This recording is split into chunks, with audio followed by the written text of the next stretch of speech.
Yo, what's good YouTube? I'm back with another reaction video, and we got NBA legends who were terrified of Michael Jordan. Terrified of the good old MJ23, man. Hope everybody's having a good day or night where you at, but let's get straight into this video, y'all. We ain't gonna waste no time. Let's get it, man. We right into it. Shout out to Young Gala for this video. Definitely got some good videos, but let's get it. Hey man, it's your boy YG, aka Young Gala, and we know that Michael Jordan was so good that he put fear in his opponents. And you've probably seen so many videos of crazy trash talking stories about Michael Jordan. But I always wonder, what was the first moment that made NBA legends fear him? Or what key factors made him so fearful? So I decided to make a video of NBA legends who were terrified of Michael Jordan. So let's get straight into the vid, man. Yeah, I mean, he just had this charisma on top of all the gifts and skills and mentally, you know, how great he is. I mean, playing against him, the one thing that I think that he was unlike any other player I've ever played against is that there was a real fear playing against him. Like people, I've never seen like the league be kind of fearful of a player or have that much reverence for a player. No matter who you know has come since then, you know, that was a different feeling when you're playing Mike, because you just knew, you know, like there was such a seriousness and competitiveness and fire in him, and you know, there was a fear with how that was going to manifest itself potentially on any given night. So he was I mean, where do you want to start and where do you want to finish with him? He was everything. Look at that big Back to 1993, his first trip to Chicago. And that's a charge. Oh, that's barbecue chicken. 29 and 24. Oh, that's a big for number. Shaq, 64 for MJ. They got 64. 64 what? Like combined with rebounds, points. 64 points. And you know what? Since the statute of limitations is And up, Orlando won the game in overtime. What? since the statute of limitations is up, I was terrified out there. Were you really? Yeah. You scared of MJ? Yeah. You gave For him how 20? long? For how long? Right when you took the floor? Oh, the whole game. Because one, he's the greatest player. Two, I was worried about him dunking on me and have to go back and, you know, face the fellas. And then three, he was just so hot. I was like, man, this dude, like, the stuff that I saw when I was in college on TV, it's like really real. I was terrified. I mean, but, you know, when I got the ball and saw those bums they had playing me, you know, I was going to go to work. Bums. They NBA Come on. players, brother. Bums, you know what I said. NBA players. But anyway, like, just watching them out there, I was terrified. Experience was totally different than these guys, because I was a, you know, late second-round pick. I didn't know if I was going to make the league. I was on a non-guaranteed contract. And I'll never forget one of my first exhibition games. We played the Bulls. And I was just trying to make the roster. And Michael Jordan gets the ball right in front of our bench. And I'm already scared to death. Like, God, I hope I don't get into this game. I'm not ready for this stuff. And he holds the ball out. He holds the ball out and he looks right at me. And I'm on the bench just kind of like, he holds the ball out and he goes, watch this. And he turns, he went right around Dan Marley, bam, dunks it, looks back at our bench and just starts laughing. And I'm looking like, there's no way in hell I can ever make the Now I really don't want to. I thought he looked at you and said, 10 years from now, I'm going to throw this to you. Yeah. 9, and he had the fifth passing lane. And what I mean by the fifth passing lane, I mean, we was just all scared of Jordan. So I mean, that you know, when you show me against him, yeah, I get a little hot. But I couldn't stop Jordan. I mean, you know, I'm looking at the highlights of Jordan, and you know, every single time we double team Jordan down court, but he still averaged his regular season average against the Pistons was 37.5. Good grief. And then some nights he would get hot, Q. But Mike is a whole different thing. So I had to guard them both, and it's not even like Mike. Let me go to sleep tonight, chill. Let me rest the next day. Let me stay focused. Let me eat the right things. Yeah. Kobe, not saying that you had to switch it up, but I didn't have that fear. Yeah. You know, Mike would have, you know, you better bring your game. I could You go had for Mike in 50 his tonight. prime. Like, oh yeah, Mike in his prime. We went at him toe to toe, head to head. Mike I know, loved yeah, me. of course. Mike was like, man, you never back down. You strong. Yeah. I love you. Yeah. God, he put me in his all-star games. Him and Mike loved me, you know, as far as where I used to come. But Mike is the best player in the world ever. LeBron, Kobe, nobody can fade that. Yeah. Nobody. In Orlando first, and I'm blocking his shot. Like, I'm locking him up. Like, I'm doing my thing again. I blocked his shot like 3 or 4 times. Like, I'm having my way against him defensively. Now, granted, he's 40 years old, but I'm feeling good about myself. So Fast forward a month later, we're in D.C. My ankle, we go to a doctor in Baltimore, and basically he tells me I'm done. Like, my ankle's, once again, it's not healed, it's broken, I have to have surgery. But I wanted to play against Jordan one last time. And so we're playing the Wizards. It's a TNT game. Wait, Thursday don't you night. want to go out where you dominate him and you're blocking his shots? I'm just thinking, my ego. Like, I'm thinking, I had him the last game. I don't need this left ankle. Just give me some. I only need Motrin. one ankle. Give me a bunch of Motrin. I'm Okay. gonna go out here.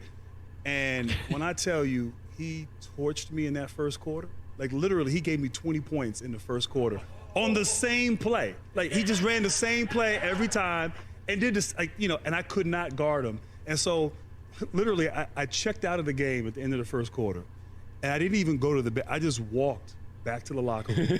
Like, I was done. Like, literally had surgery like a couple days later, but it was like I wanted to guard Jordan one last time. And you're right, I shouldn't have. I should have just let that go. Did he know you were a wounded animal? He probably did, because he went at me and he didn't the care. Same move. Like, he didn't do anything different. It was the same move, and I had nothing for him. Jordan probably had your x-rays in the locker room. He probably did. He probably knew exactly. I'm surprised he didn't send somebody for me to come back out. People were afraid of him. We were his teammates and we were afraid of him. And there was just fear. Catch the ball when I throw it to you. I just threw it to you. Ignore this guy. He's come through, but he's overplayed. The fear factor of MJ was so thick. Yeah, let's not get it wrong. He was a jerk. He crossed the line numerous times. But as time goes on and you think back about what he was actually trying to accomplish, you're like, yeah, he was a hell of a teammate. He was pushing us all to be better because he wanted to win. When I was a rookie, my very first game playing against Michael Jordan and the Bulls. Oh. And we had a guy named Greg Minor guarding him. And, it was a little dust up. Greg's playing hard. He's playing, of course, you got to play as hard as you can. It's MJ. Right. It's opening night. My mom at home watching, the kids is watching, everybody watching. So they got in a little scuffle. MJ's going to the free throw line, and he looks at Greg and he says, I should make you take my shoes off. I looked down, I didn't even realize it. I looked down and he got the Jordans on. So I said, oh man, this is my first game ever. I said, this is what I got to look forward to. You learned a valuable lesson though, right? Well, obviously I didn't say much to MJ the rest of the night. That's right. I didn't want to be on that reel, so that was my welcome to the league Trash moment, talking even though it wasn't to me, involving thank goodness. you. We lost game one because we were so nervous. But in game two, I played as well as I could play.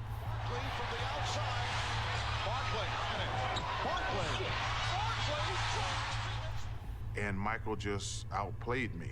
That was probably the first time in my life that I felt like there was a better basketball player in the world than me, to be honest with you.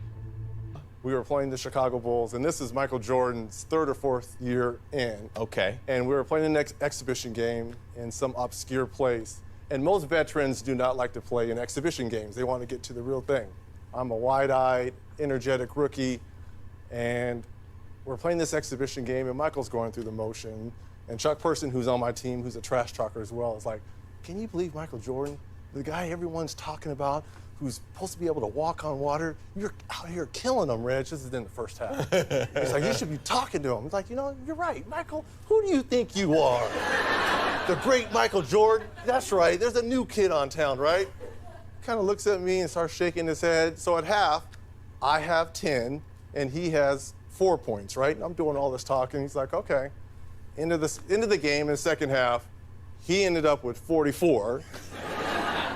And I ended up with 12. So he outscored me 40-2.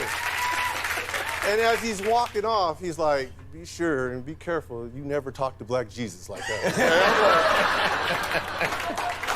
Okay, I'm so sorry. I'm so sorry, Black Jesus. So we got Chicago Bulls coming in town, and unfortunately, I got a sprained ankle you know. And so, Did you say fortunately? Unfortunately. Oh, okay. Unfortunately, I enjoy guarding Mike because he was, you know, the one thing I did with Mike is I never got him pissed off. You know, he make a shot, you say, "Good shot, Mike." You know, you don't talk trash to him so he can go off for 60. You know, you try to kill him with kindness. You don't try to talk trash to him. So they're getting off the bus. We're done with shoot around and we're walking out. And MJ says, "B. Scott, what's going on?" I said, "What's up, MJ?" He said, "Man, I hear that you're not playing tonight." I said, "No, I sprained my ankle." He said, "Who's guarding me?" I said, "Anthony Peeler." He said, "Oh, 50. So I told Anthony Peeler, "Listen, MJ, he's probably gonna go for about 50 tonight on you. So just don't piss him off. You know, just be cool." He ended up with 54. He was everything. I actually told this story to Chris Middleton. My rookie year, I'm guarding him, and I can just, you know, my heart's about to come out of my chest, and I'm just praying that he just shoots a fadeaway jump shot. But he decided to go baseline, and when he went to jump, all I could think about, this cannot be a highlight. And he just did like a little reverse layup. And as he came down and started running back, he just looked back and winked at me. And I thought, oh man, this could be a long night. So guys, I hope you enjoyed the video, and tell me, what is your favorite Michael Jordan moment? So make sure you like, share, subscribe, and show love to the YG gang, and I'm out. Alright, y'all, that wraps up this good old MJ and NBA players with terrified of Michael Jordan. Crazy, man. He's a beast, bro. I'm trying to tell you, he's a beast. But yeah, I'm about to get up out of here, man. And good old MJ23 though, man. And good old MJ23. Man, I just love doing Michael Jordan. I definitely got a lot of stuff coming though. Definitely look out for that, man. I'm just trying to be consistent. Just gotta keep going with these uploads. But yeah, that's about it, man. Subscribe if you're new. Hit that like button. Turn on that bell, man. If you're loving this content, definitely keep coming here for these good old videos that I got for y'all. And yeah, that's about it. On to the next video. Deeply appreciate all love and support.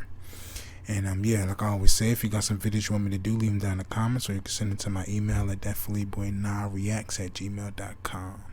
And I'm out of here. On to the next video. I love y'all. Peace.